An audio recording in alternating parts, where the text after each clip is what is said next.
Assalamualaikum warahmatullahi wabarakatuh. Perkenalkan, nama saya Widiawati Iksan dari kelas A, Stambuk A351-18033.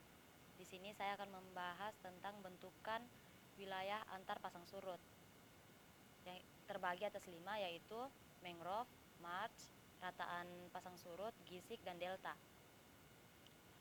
Hutan mangrove adalah ekosistem daerah pantai yang terdapat perpohonan yang mampu beradaptasi dengan kadar garam yang sangat tinggi. Ciri-ciri pohon mangrove yaitu akarnya yang mencuat ke permukaan dan perawakan pohon seperti semak belukar yang dapat menjadi perbatasan antara lautan dan daratan. Ada beberapa fungsi hutan mangrove, yaitu fungsi ekonomi dan fungsi ekologis. Fungsi ekonominya sendiri yaitu menghasilkan beberapa jenis kayu yang kualitas diakui baik. Yang kedua, menghasilkan arang kayu, tanin, bahan pewarna, kosmetik, serta bahan pangan dan juga minuman.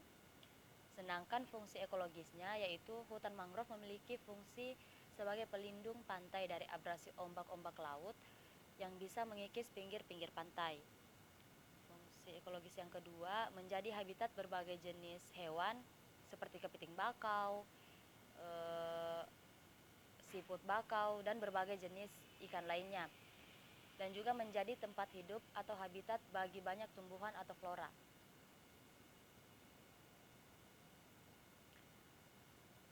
Arch, fenomena abrasi yang menyebabkan perubahan bentang alam sehingga terbentuknya lekungan atau slive tebing pantai. Slive tebing pantai yang memiliki batuan keras atau terjal yang terjadi dari pengikisan di bagian bawah tebing pantai. Arch adalah terobosan goa hingga sampai kedua sisi tebing, sedangkan daratan abrasi adalah wilayah daratan yang telah mengalami pengikisan hingga terlihat jelas apabila air surut. Rataan pasut, bentukan deposisional yang luas, terdiri dari material lumpur, terbentuk oleh tenaga pasang surut air laut. Rataan pasang surut banyak dijumpai pada laguna atau wilayah estuaria pasang surut. Gisik. Gisik merupakan jalur agak miring di tepi laut yang terentang antara garis batas laut terendah dan medan yang bercorak lain seperti tebing curam atau padang rumput. Pada umumnya terdiri dari bahan lepas seperti pasir atau kerikil. Gisik merupakan salah satu bentuk lahan yang lazim yang ditemui di daerah pantai.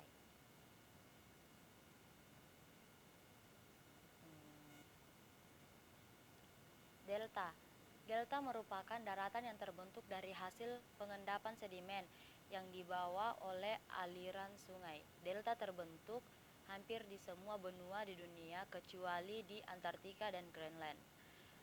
Bentukan delta dipengaruhi oleh 3 faktor, yaitu proses fluvial, proses gelombang, dan proses dinamika pasang surut. Apabila pengaruh proses fluvial dominan, maka delta akan cenderung terbentuk delta kaki gunung, seperti misalnya delta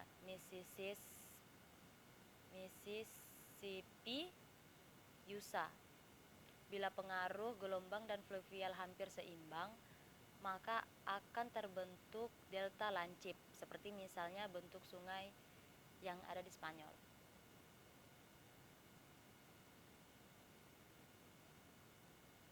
Morfologi delta.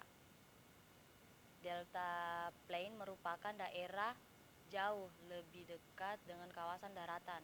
Kawasan ini lebih didominasikan oleh endapan dan sedimen yang berasal dari daratan ketimbang dari lautan. Delta front. Kawasan delta ini merupakan salah satu kawasan delta yang cukup aktif terjadi pengendapan. Biasanya pada kawasan ini didominasikan oleh pasir. Yang ketiga, prodelta. Kawasan prodelta ini merupakan kawasan paling jauh dari sebuah delta. Kawasan ini hampir dikatakan menjorok ke dalam kawasan laut. Untuk dapat mengetahui kawasan prodelta, maka dibutuhkan beberapa sampel dari lapisan-lapisan bawah laut yang ada di sekitar delta. Ada beberapa jenis delta, yaitu delta Loben, delta Tumpul, delta Runcing, delta Eustaria. Delta Loben sendiri merupakan bentuk delta yang menyerupai kaki gunung. Delta Tumpul, delta jenis ini cukup memiliki bentuk yang menyerupai busur. Delta Runcing, pada jenis delta ini memiliki bentuk seperti sebuah kerucut. Delta Eustaria ini merupakan bagian yang rendah dari muara sungai yang sering kita temukan. Mungkin sekian dari pembahasan yang saya sampaikan. Assalamualaikum warahmatullahi wabarakatuh.